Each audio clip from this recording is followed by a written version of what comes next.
为赵丽颖平反。回看那段轰轰烈烈的往事，也许她只是一个不会隐藏情绪的女孩。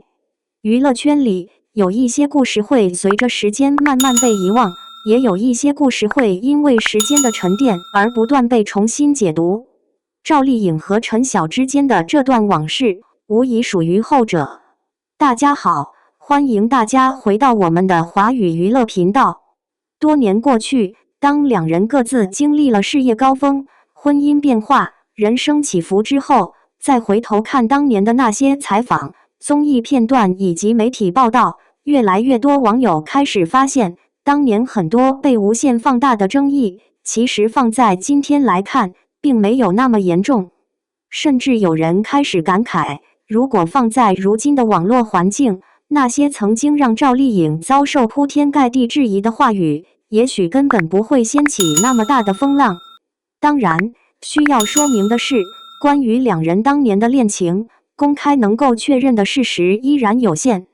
很多内容来自当年的媒体报道、节目互动以及网络讨论，部分细节至今仍属于外界猜测，并没有双方完整公开回应。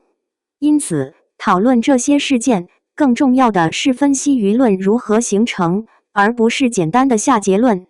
如果把时间拨回到《陆贞传奇》播出的年代，就会发现那时的娱乐圈与今天完全不同。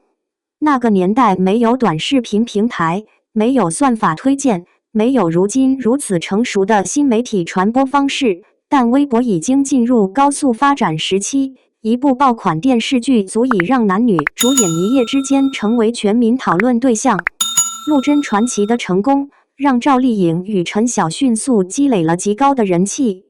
剧中的高湛与陆贞感情细腻真挚，两位主演戏内戏外默契十足，自然而然诞生了大量 CP 粉。事实上，在影视行业，这种现象十分普遍。一部爱情剧越成功，观众越容易把角色之间的情感投射到演员本人身上。尤其当演员私下互动频繁，采访氛围轻松时，观众更容易相信戏里戏外都是真的。于是，各种关于两人的猜测开始不断出现。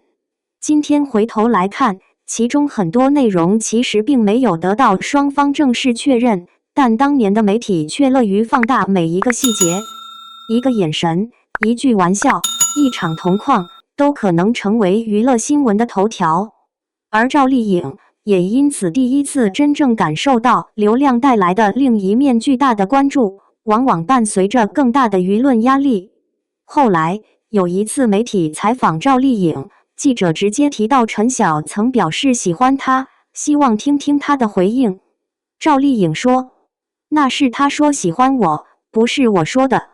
他想怎么说就怎么说吧，反正我不想表态。”双引号。就是这样一句并不长的话，却迅速登上各种娱乐新闻。随后，大量网友开始批评赵丽颖，有人认为她故意撇清关系，有人觉得她不给陈晓面子，还有人直接指责她利用完就翻脸。但如果今天重新阅读完整采访，其实会发现，赵丽颖真正表达的重点只有一个，她不愿意公开回应私人感情。这是很多艺人如今都会采用的回答方式。毕竟，只要没有正式公开恋情，任何回应都可能被无限解读。如果承认，媒体会继续追问；如果否认，又会引发新的猜测。如果保持沉默，也有人认为是在默认。对于艺人来说，本就是一道几乎没有标准答案的问题。赵丽颖当时选择不表态，其实是一种尽可能避免扩大讨论的处理方式。只是那个年代，网友更倾向于用情绪去解读一句话，而不是结合整个采访背景去理解。于是，这句话被单独截出来传播之后，逐渐演变成了所谓高傲看不起陈晓、踩着男方炒作等各种标签。现在看来，这些评价多少有些脱离语境。因为一句采访就给一个人贴上性格标签，本身就缺乏足够依据。如果仔细回顾那几年娱乐圈发生的类似事件，就会发现一个比较明显的规律：每当男女演员传出绯闻，女演员往往承担着更多舆论压力。如果互动太少，会被说不给面子；互动太多，又会被说主动炒 CP。回应媒体会被解读成暗示，保持沉默又会被说默认。几乎每一种选择都可能招来批评。赵丽颖恰恰处于那个流量快速增长、饭圈文化逐渐形成的重要阶段。她本身又属于草根逆袭型演员，没有雄厚背景，也没有成熟的公关团队，因此每一次采访都几乎完全依靠自己临场发挥。相比后来越来越成熟的明星话术，当时的赵丽颖显得过于真实。真实有时候是一种优点，但放在娱乐圈也可能成为被放大的弱点，因为真实意味着情绪容易流露，而网络最擅长的就是无限放大情绪。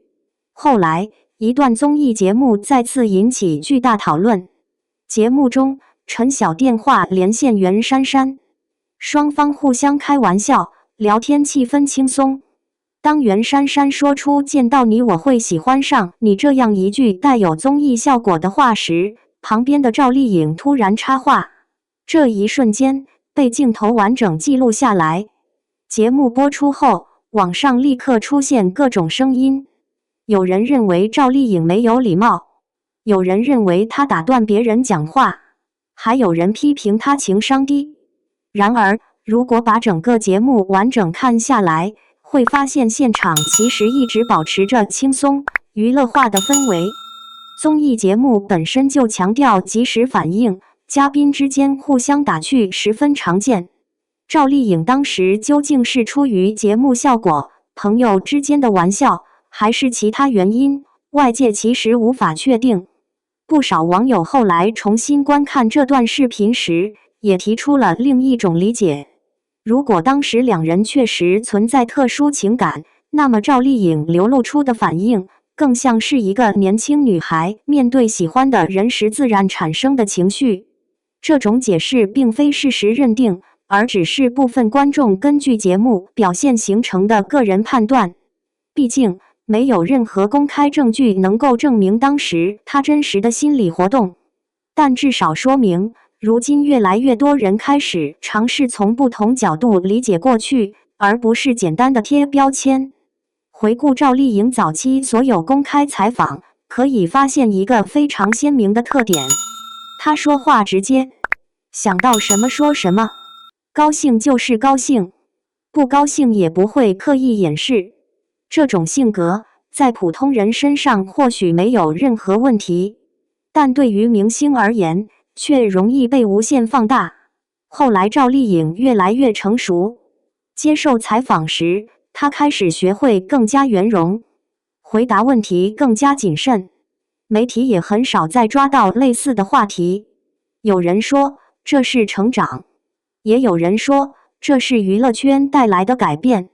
事实上，这或许正是一个演员经历多年舆论洗礼后的自然结果。不是他变了，而是他学会了如何保护自己。关于这段往事，另一个经常被讨论的问题就是陈晓曾经在不同场合出现过不同表达。有媒体整理过他过去接受采访时的内容，有时候他表达的较为暧昧，有时候又强调只是宣传期互动。由于不同采访发生在不同时间、不同语境，再加上媒体标题经常截取部分内容，因此外界很容易产生理解偏差。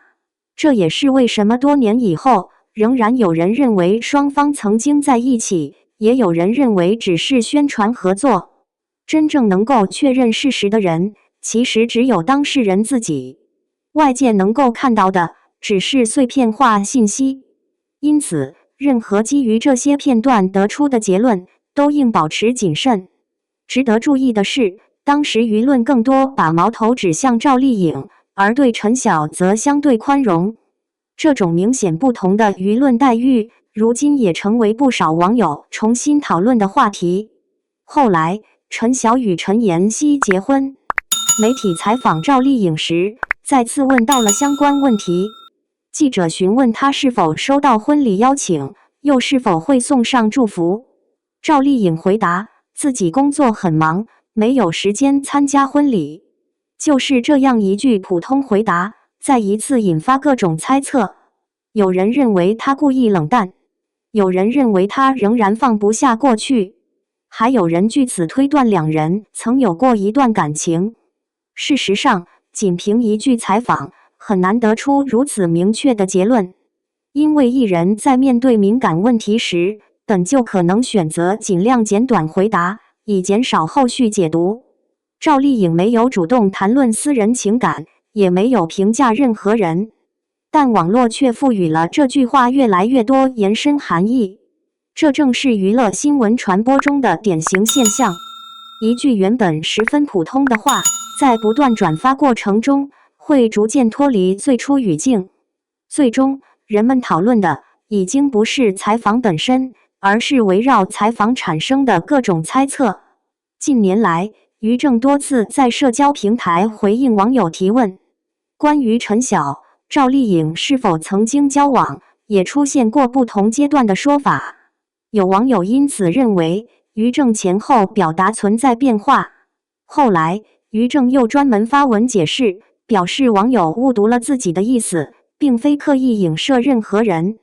这件事情再次说明，如今公众人物的每一句话都会迅速传播，尤其涉及多年未解的话题，更容易引发各种联想。